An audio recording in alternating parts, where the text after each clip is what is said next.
오늘 하나님의 말씀은 잠언서 19장입니다. 잠언서 19장 13절과 14절 말씀을 보도록 하겠습니다. 구약성경 932페이지 잠언 19장 13절과 14절입니다.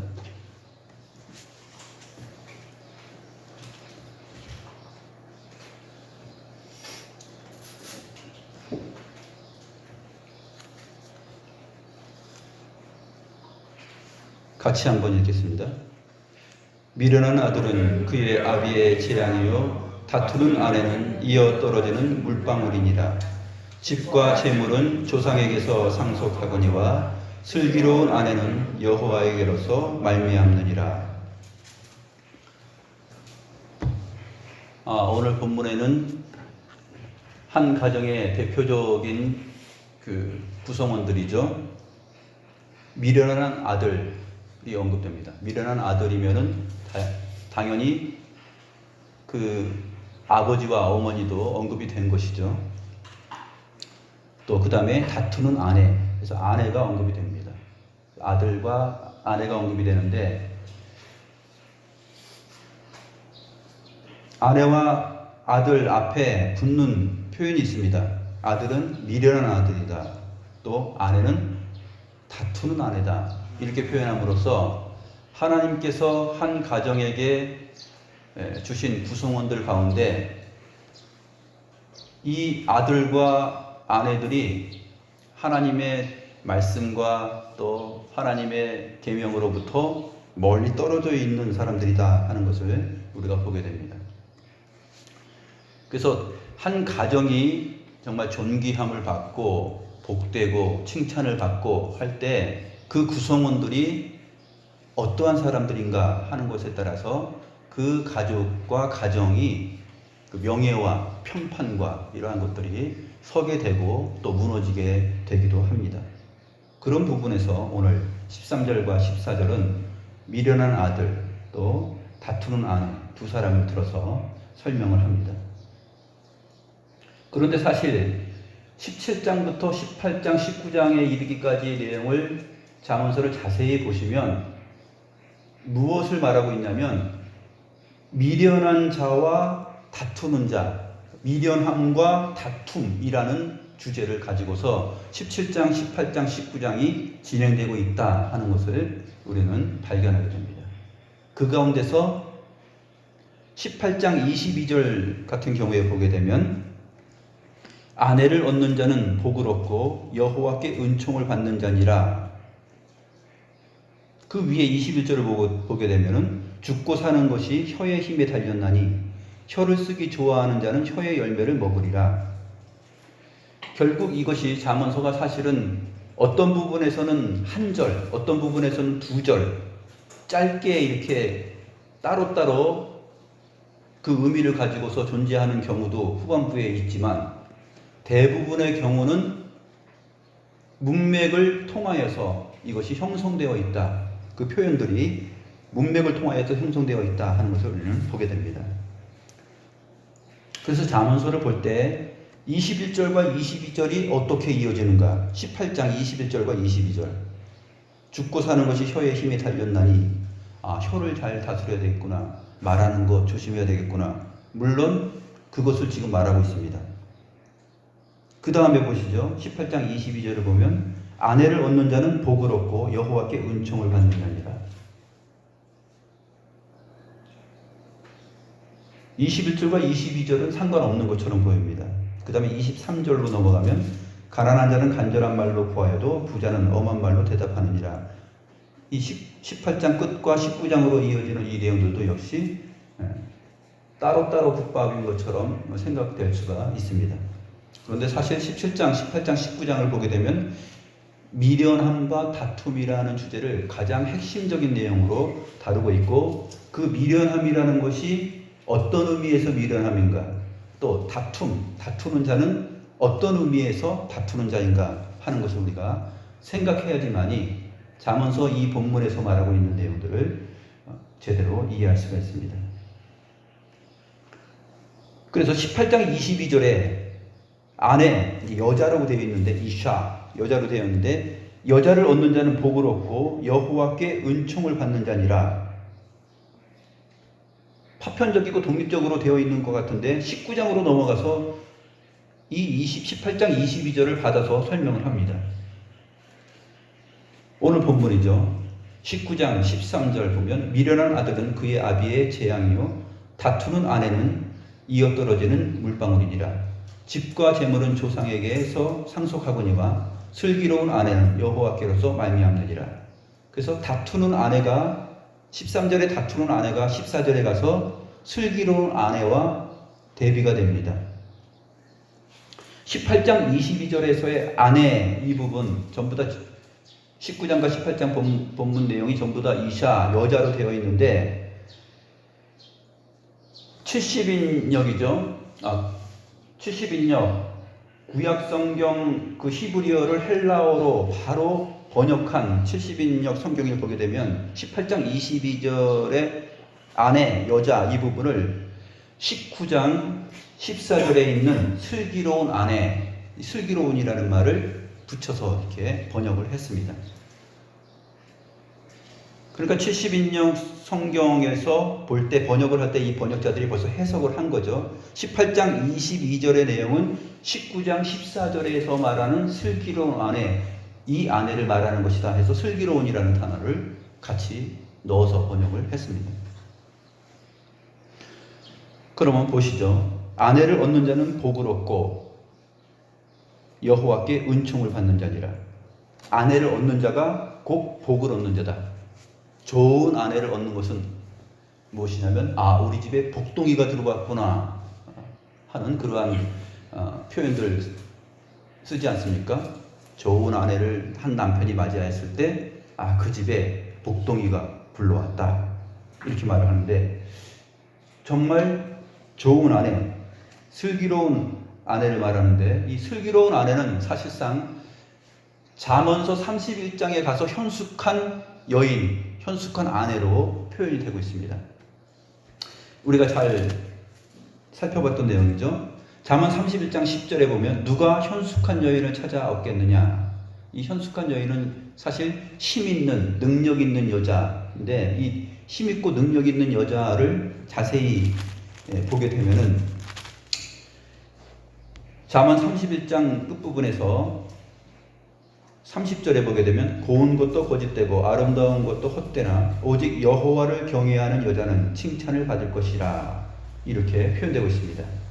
또 31장 26절에서 입을 열어 지혜를 베풀며 그의 혀로 인애의 법을 말하며 지혜와 인애의 법, 사랑의 법을 전하는 자다 하는 것이 이 현숙한 여인, 즉 슬기로운 여인으로 표현이 되고 있습니다. 바로 오늘 본문에서 말하는 슬기로운 아내죠. 다투는 아내와 대조가 되는 경우입니다. 그래서 13절에 미련한 아들은 도대체 잠언서에서 말하고 있는 이 미련한 아들을 잠언서 전체의 내용을 통해서 비추어서 생각하지 않는다라고 하면은 이 미련함이라는 단어를 우리는 상당히 세상적으로 설명할 수가 있어요. 우리가 아들을 보면서 이 미련한 놈아 했을 때 어떤 상황 속에서 미련한 놈이라고 그럽니까? 무엇을 잘 못하거나 그 다음에 상황을 파악하지 못하거나 그 다음에 또 큰 실수를 범하거나 죄를 짓거나 또 생각 없이 행동하거나 그랬을 때 이 미련한 놈아 이렇게 하죠. 미련한 아들이 됩니다. 잠언서의 내용이 사실 그것을 말한다라고 하면은 너무나 얕은 이해와 해석이죠. 물론 사람들이 생각하는 그 정도의 미련함, 학식이 없거나 아니면 사태 파악을 못하거나 자기 고집대로 살아가서 큰 실수를 범하여서 가정 전체의 화목과 경제에 큰 우를 범하거나 낭패를 당하게 하거나 육체와 또 재물을 잘못 사용해서 집안을 말아먹거나 이랬을 때 우리는 미련한 아들이다 이렇게 말합니다. 그 잠언서는 사실 미련한 아들에 대한 개념과 정의를 그렇게 설명하고 있지 않아요. 세상적으로 말하는 도덕적 윤리적으로 미련한 아들은 정말 지혜가 없는 자들인데, 이 미련함이라는 단어는 하나님을 생각하지 않고 하나님이 없다 하는 자들이에요. 시편의 표현을 통해 보면 어리석은 자, 미련한 자는 하나님이 없다고 생각하는 자들이죠. 하나님이 없다고 생각하고 하나님의 말씀을 주의하지 않고 생각하지 않고 그렇게 살아가는 그 삶의 전반적인 양태, 그것들을 미련함이다 이렇게 표현을 하고 있습니다.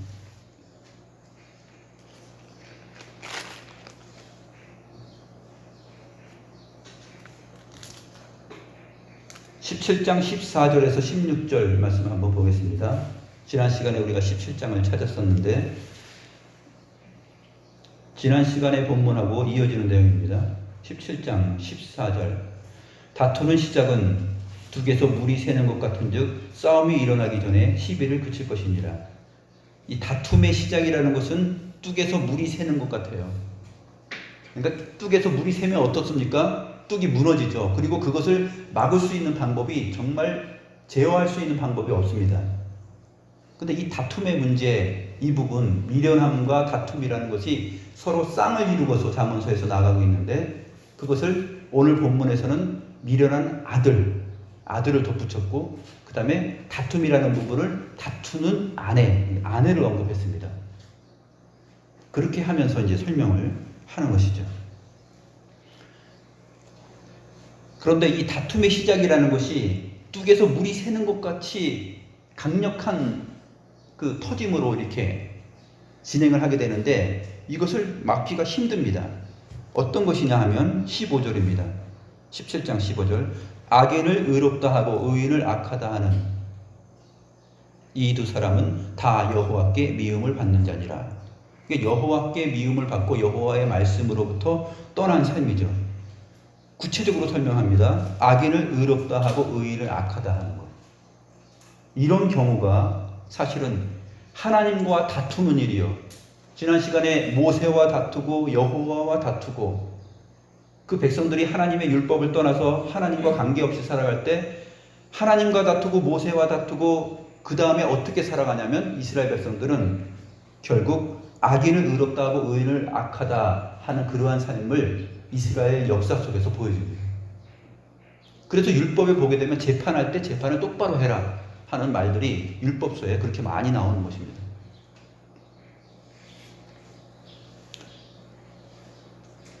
그 다음에 16절, 17장 16절 보면 미련한 자는 무지하거늘 손에 값을 가지고 지혜를 사려 하면 어찌민고. 잠언서에서 말하고 있는 이 미련한 자, 지금 14절은 지금 다툼을 언급했죠. 그 다음에 16절에 가서는 미련한 자를 언급합니다.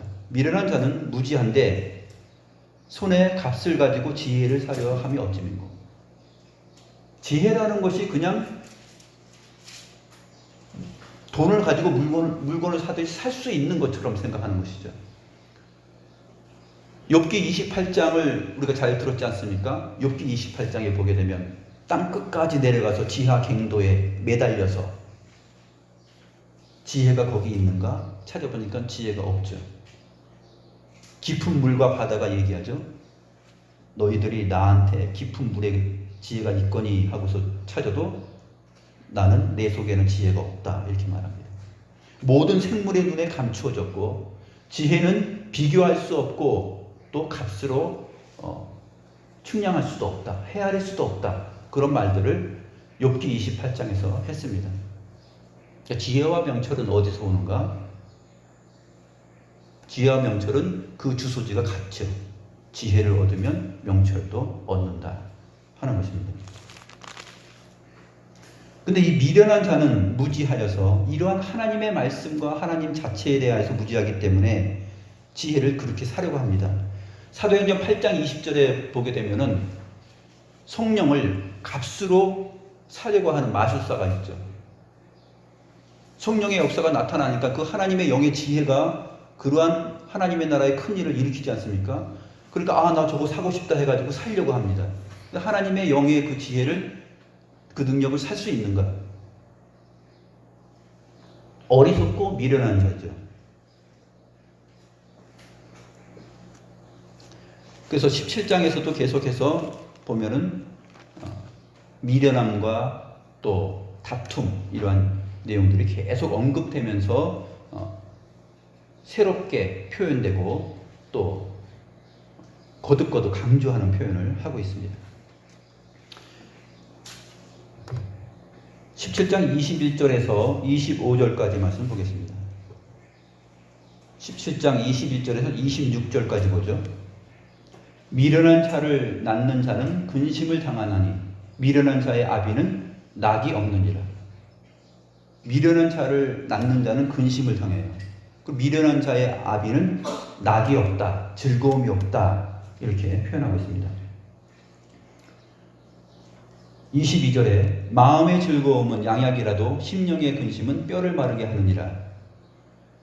이 잠언서의 구절 가운데 우리가 잘 사용하는 유명한 구절입니다. 마음의 즐거움은 양약이라도 심령의 근심은 뼈를 마르게 한다. 많은 사람들이 이것을 즐거움과 마음의 즐거움, 즐거운 마음을 가지면 그것이 약이 되고, 근심이 많으면 그 근심으로 뼈를 마르게 한다. 이것을 또 일반적인 정서나 정신으로 이해하는 경우가 있어요. 그렇게 해도 육체의 질병, 정말 뼈를 마르게 하는 그러한 것이 근심이 될 수가 있습니다. 사람이 근심을 많이 하면 뼈가 마르죠. 잠언서에서 말하고 있는 이 양약과 그 다음에 심령의 근심이 그 뼈를 마르게 하는 것이 도대체 구체적으로 무엇을 말하는가 하면은 미련한 자를 언급하고 있어요. 미련한 자와 그 미련한 아들의 행위. 그래서 미련한 자가 17장 23절에서 악인으로 표현되고 있습니다. 이 미련한 자가 악인으로 언급되면서 악인은 사람의 품에서 뇌물을 받고 재판을 굳게 하느니라. 이게 성경에서 말하는 미련한 자예요. 부모가 자식을 볼 때 어린아이들도 재판을 합니다. 판단을 하죠. 학교에서 생활할 때, 또 친구들과 노는 가운데 생활할 때 판단을 합니다. 그런데 자기 아들이 친구들과의 관계 속에서 또 직장에서 생활하면서 사람의 품에서 뇌물을 받고 재판을 굳게 하는 일을 한다고 해봐요. 내 아들이 공무원이야. 근데 뇌물을 받고 재판을 굳게 하고 서류를 이상하게 다루고 그래요. 그것이 바로 미련한 아들이에요. 그러한 미련한 아들, 하나님께서 그것을 싫어하시잖아요. 그래서 그러한 미련한 자를 낳는 자는 근심을 당한다라고 21절에서 시작하고 있는 것입니다. 미련한 자의 아비는 낙이 없다. 그런데 하나님의 말씀을 생각하지 않고 살아가는 사람들은 어떻습니까? 우리 아들이 밖에서 어떻게 생활하든지, 친구들과의 관계 속에서 아니면 직장에서 자기의 업무와 관련해서 어떻게 사는지 상관없이 내 아들은 돈 잘 벌고 사람들한테 인기가 있고, 그 다음에 직위가 과장, 부장 점점 높아가면, 그러면 내 아들은 똑똑한 아들이에요. 미련한 아들이라고 절대 생각하지 않습니다. 내 아들이 어떻게 살고 있는가, 하나님의 말씀에 맞춰서 살고 있는가. 그랬을 때 이 아들이 뇌물을 받고 재판을 굳게 하고 그러면서 과장되고 부장되고 진급하고 올라가서 돈 잘 벌고 집 사고 차 사고 여행하고 교육하고, 그것이 믿는 성도 하나님의 백성 부모에게는 그것이 근심이 돼야 돼요. 그것을 근심이 안 된다고 하면은 잠언서에서 말하고 있는 이 미련한 아들에 대한 그 설명을 잘못 생각하는 것입니다. 그래서 잠언서에 나타나 있는 이 표현들은 그냥 단순하게 세상 사람들이 생각하는 식의 그 용어에 대한 정의가 아니에요. 하나님의 말씀과 하나님 자신의 거룩함과 긴밀하게 연결되어 있어서 성경 전체의 내용 가운데서 주의 말씀을 근거로 해서 이것을 지금 잠언서의 저자가 표현을 하고 있다는 것입니다. 그래서 모든 성경은 하나님의 감동, 하나님의 영으로 기록된 것입니다. 잠언서 17장, 18, 19장이 계속해서 이러한 설명들을 계속 반복적으로 설명하는 가운데 오늘 본문 19장 13절과 14절이 자리하고 있는 것입니다. 17장 24절, 25절, 26절도 보죠. 지혜는 명철한 자 앞에 있거늘 미련한 자는 눈을 땅끝에 두느니라. 지혜가 어디 있다고요? 지혜는 명철한 자 앞에 있거늘. 그런데 미련한 자는 지혜를 명철한 자 앞에서 찾지 않아요. 그리고 눈을 땅끝, 땅끝이라는 말은 땅 사방에 둡니다. 지혜가 여기 있구나, 여기 있나, 저기 있나, 이 세상을 본다는 거예요. 하나님의 말씀을 따라서 생각하지 않는 것이죠. 지혜가 땅속 깊은 궤도에 있는가, 깊은 바다와 물에 있는가, 어디 있는가, 하늘 공간에 있는가, 새들에게 물어보고 곤충들에게 물어봐도 이 지혜는 어디 있는지 알 수 없다. 모든 생물들의 눈에 감추어졌다. 어디 있는가? 지혜는 하나님께로부터 나온다 하는 것이 잠언서의 표현이죠. 잠언서 8장 12절에서도 그렇게 말하고 있지 않습니까? 잠언서 8장 12절에 나 지혜는 명철로 주소를 삼으며 지식과 근신을 찾아 얻나니.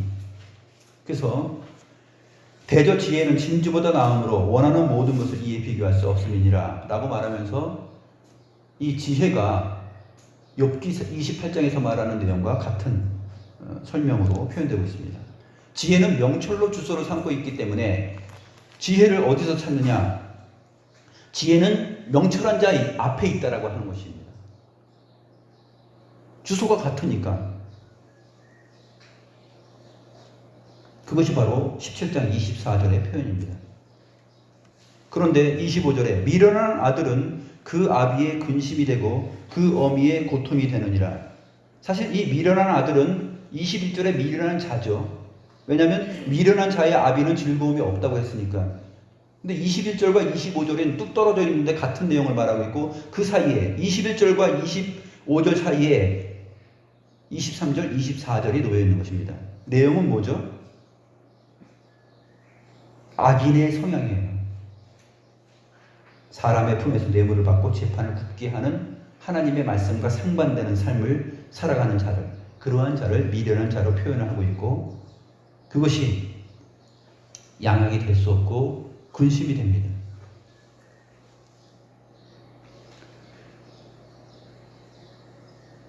그래서 26절에 이 미련한 아들을 다시 어떤 자인지 설명해 줍니다.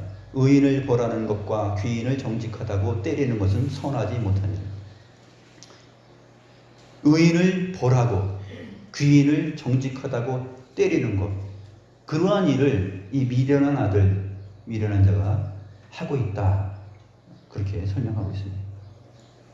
18장으로 이어져서 다 설명하기가 힘들지만 어디서부터 보자면 18장 5절에서도 악인으로 다시 언급이 됩니다. 악인을 언급하면서 악인을 두둔하는 것과 재판할 때 의인을 억울하게 하는 것이 선하지 아니하니라. 17장에서 말했던 내용들을 그대로 다시 또 반복을 하죠. 18장 16절에 미련한 자의 입술은 다툼을 일으키고, 미련함과 다툼이 같은 단어로서 한 절에 지금 표현되고 있습니다. 미련한 자의 입술은 다툼을 일으키고, 미련함과 다툼이 짝을 이루어서 설명이 되고 있는 것이죠.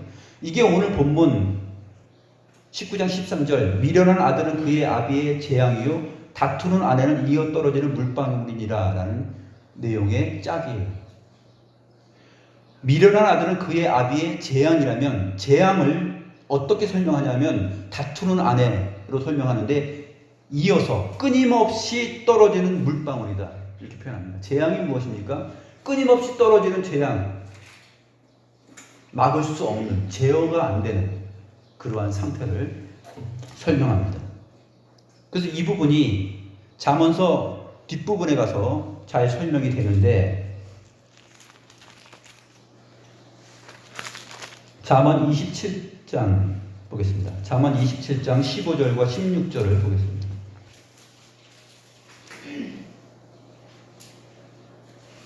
잠언 27장 15, 16절을 보면 다투는 여자는 여기서는 이제 구체적으로 설명이 됩니다. 비 오는 날에 이어 떨어지는 물방울이니라. 이어 떨어지는 물방울이니라.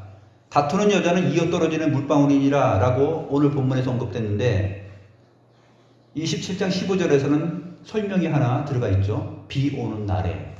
이 비 오는 날에는 좀 의역된 건데 직역을 하면 어떻게 되냐면 닫아 막는 날에, 막는 날에. 왜냐하면 끊임없이 떨어지는 물방울이니까 이것을 막는 날에, 이것은 막아야 되는데 막을 수 없는 것이에요. 그래서 미련한 아들은 그의 아비의 재앙인 것처럼 이것이 재앙이 되는 것입니다.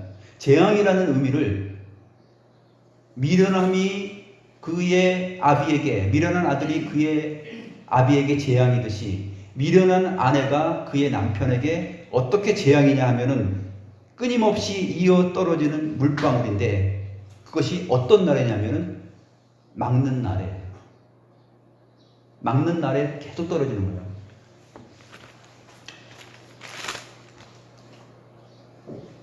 (17장 14절에서) 다툼의 시작은 둑에서 물이 새는 것 같다 이렇게 표현했죠.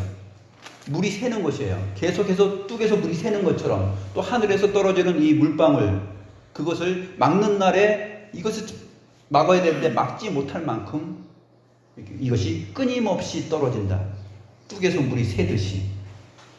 그래서 이 표현을 잠언 27장 16절에서는 이렇게 표현됩니다. 제어하기가 힘들고 그것을 움켜잡을 수가 없다. 무엇을요? 그를 제어하기가 바람을 제어하는 것 같고 오른손으로 기름을 움키는 것 같으니라. 바람이 막 불어요.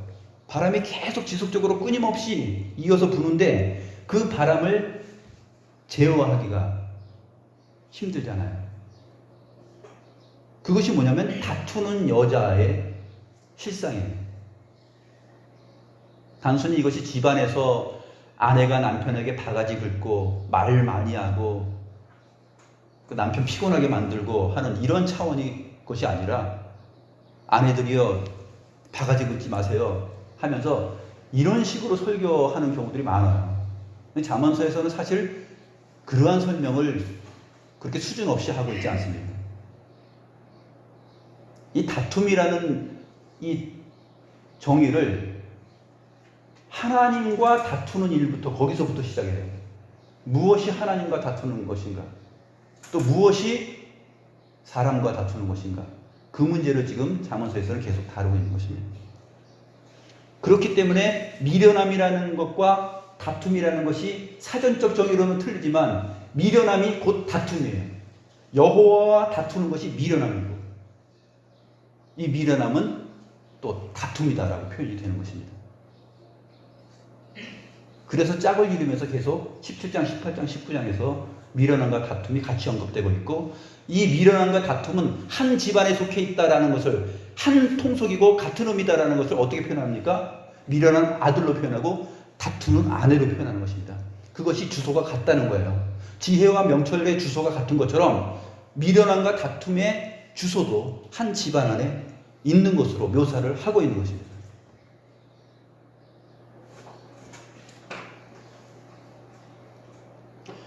그것을 제어하기가 바람을 제어하는 것 같다.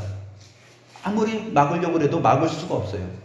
오른손은 뭡니까? 힘과 능력을 상징하죠.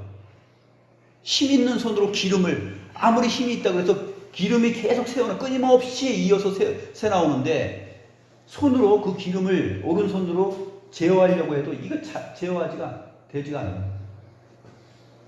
그 손에 힘이 있어도 손가락 사이사이로 기름이 다 빠져나갑니다. 미끌미끌하게 해서 다 빠져나가요. 계속 새는 기름. 여러분 한번 손으로 한번 제어해 보려고 해보세요. 식용유 한 통, 예를 들어서 한 3리터를 한번 다 쏟았다 생각해 보세요. 아니면 3리터가 끊임없이 떨어진다.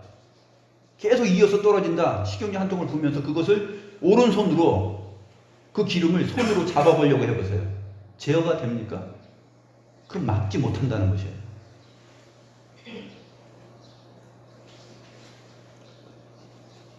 그래서 다투는 여자는 비 오는 날에 이어 떨어지는 물방울이다 이렇게 표현을 하고 있는 것입니다.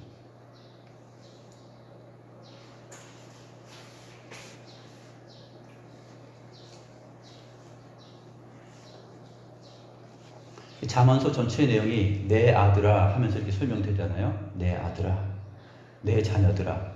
즉 여호와 하나님의 백성들에게 잠언서 전체의 내용이 선포되고 있는 것입니다.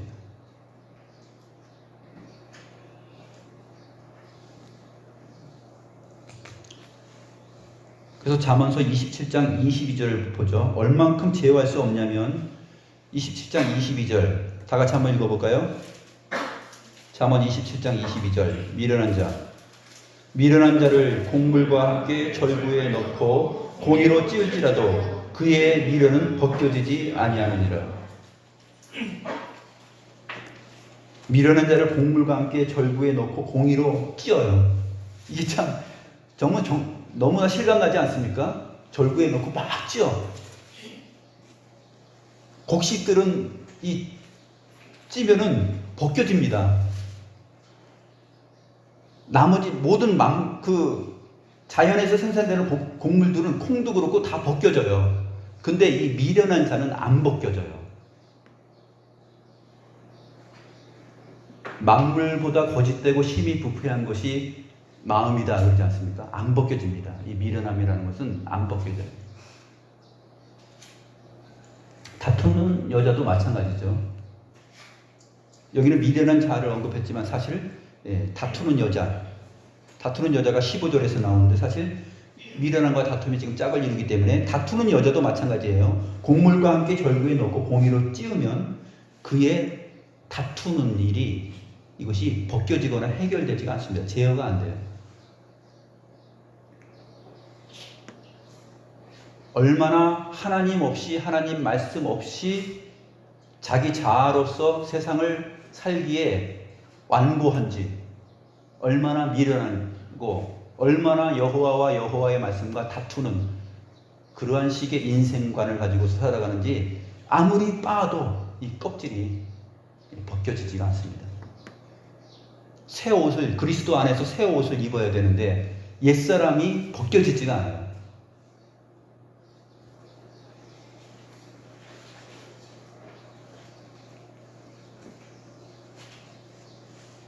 그래서 이제 14절로 넘어갑니다. 오늘 본문 14절을 보겠습니다.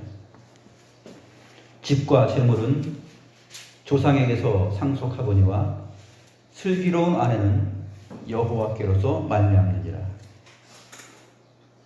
그 슬기로운 아내는 여호와께로서 말미암는다라는 이 표현이 위에서 언급했던 다투는 아내에 대한 해석을 가능하게 합니다.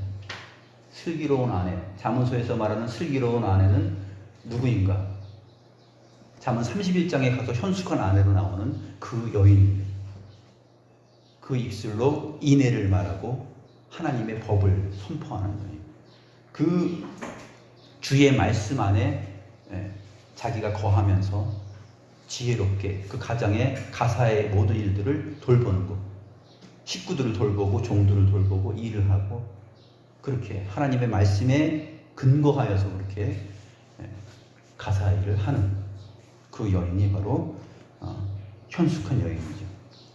그 현숙한 여인이 이 잠언서 다음에 룻기소가 배열되었다 그랬죠. 원래 구약 성경의 그 배열은 잠언서 그 다음에 룻기소가 나옵니다. 그래서 룻기소에 보게 되면 이 현숙한 여인이라는 표현이 다시 한번 나와요.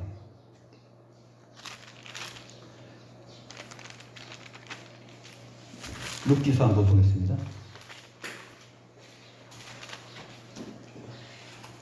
룻기소 3장 11절 말씀.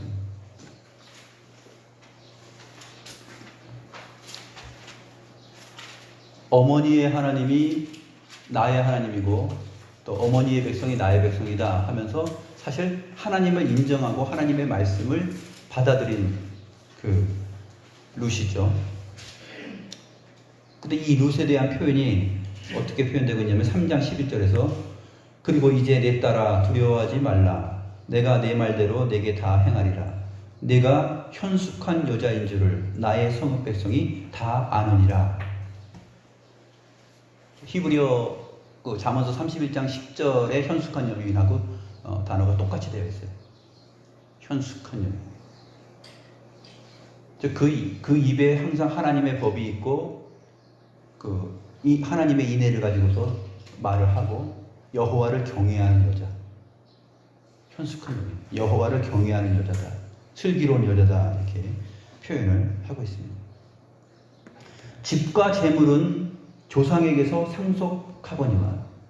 집이 자기 부모들 또는 할아버지한테 또 땅, 재물 이러한 것들이 부모로부터 조상에게서 상속받지 않습니까? 모든 것들을 보면은 조상에게서 상속을 받아요.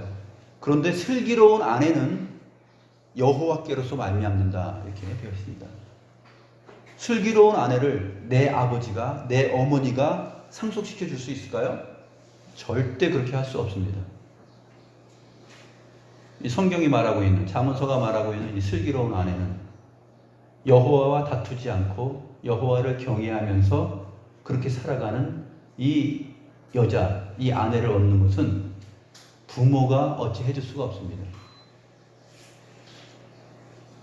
이삭이 리브가를 만날 때처럼 여호와께서 이삭을 위하여서 리브가를 주시는 거죠. 그렇게 슬기로운 아내는 그렇게 여호와께로 말미암아 얻게 되는 것입니다. 룻기에서 보아스가 이 현숙한 여인 룻을 아내로 얻게 되는 과정을 보세요.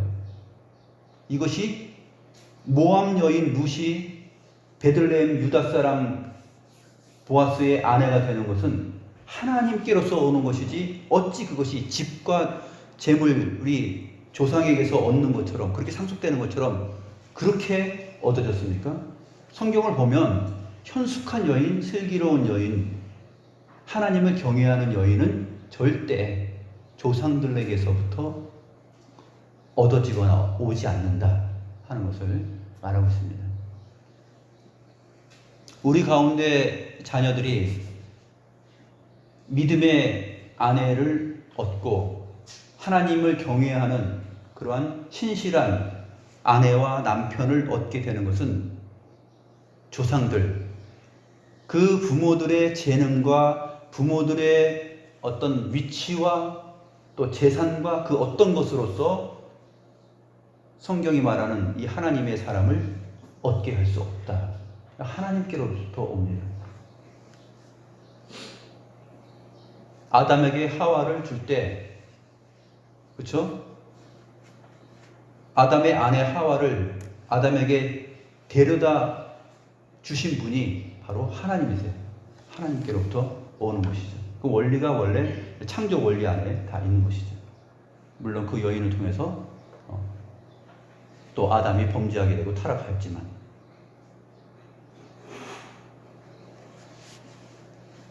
하와와 같이 하나님의 말씀을 등지고 사는 자가 바로 여호와와 다투는 자요 미련한 자죠.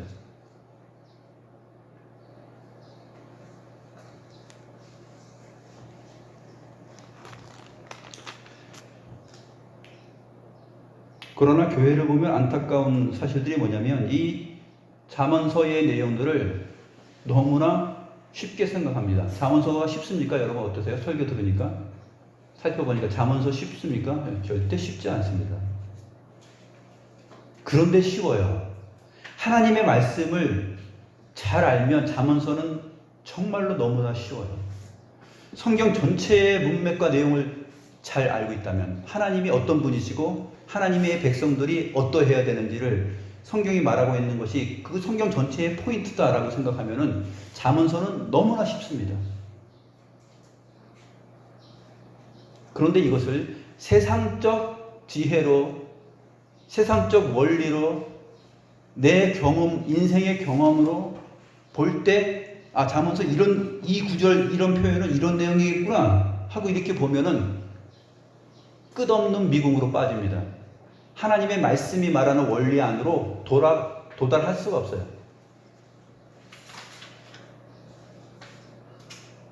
성경 전체가 말하고 있는 하나님과 그의 백성에게 주는 하나님의 말씀으로 전체 성경의 빛 안에서 비추어 보면 잠언서는 너무나 확연하고 너무나 쉬운 내용입니다. 그래서 미련한 아들, 그 다음에 다투는 아내, 한통속이라는 거, 가온이 한통속, 이것은 한통속으로 오늘도 연결시켜놔야 돼요. 이것은 하나다, 한통속이다. 한 집안 식구예요. 지혜와 명철의 주소가 같은 것처럼 다툼과 미련함이라는 것은 주소가 같아요.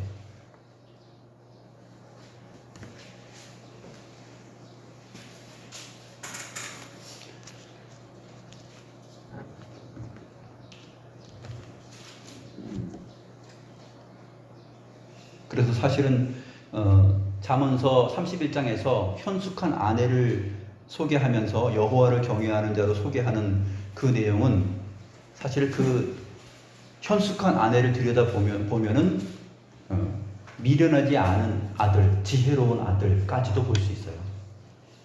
잠언서 31장이 현숙한 아내, 여호와를 경외하는 그 지혜의 아내를 말하고 있지 않습니까? 그런데 성경적 현미경으로 자세히 보세요. 그러면 그 현숙한 여인과 같이 이어져서 미련하지 않은 아들, 지혜로운 아들까지도 보여요. 왜냐하면 지혜와 명철이 하나인 것처럼 다툼과 또 미련함이 한통속이기 때문에 그것까지도 보입니다. 하나를 언급하면, 여인을 언급하면 아들이 보이고, 아들을 언급하면, 미련한 아들을 언급하면 다투는 여인이 보여야 돼요.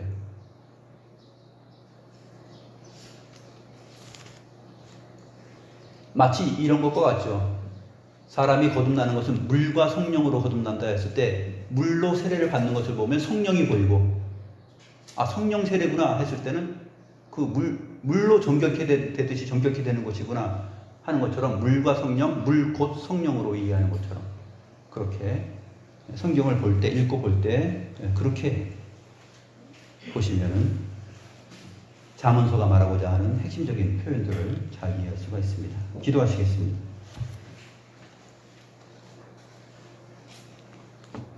하나님 아버지,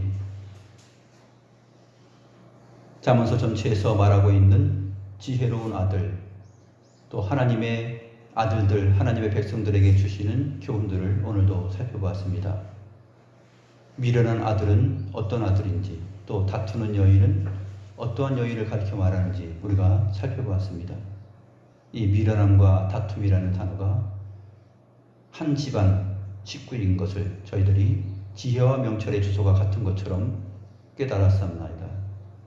하나님 아버지, 정말 여호와와 다투는 것이 가장 미련한 것임을 알고, 여호와의 말씀에 불순종하는 것이 정말 미련한 것이요 여호와와 다투는 것이라는 이 사실을 저희들에게 가르쳐 주신 그 은혜를 감사드립니다.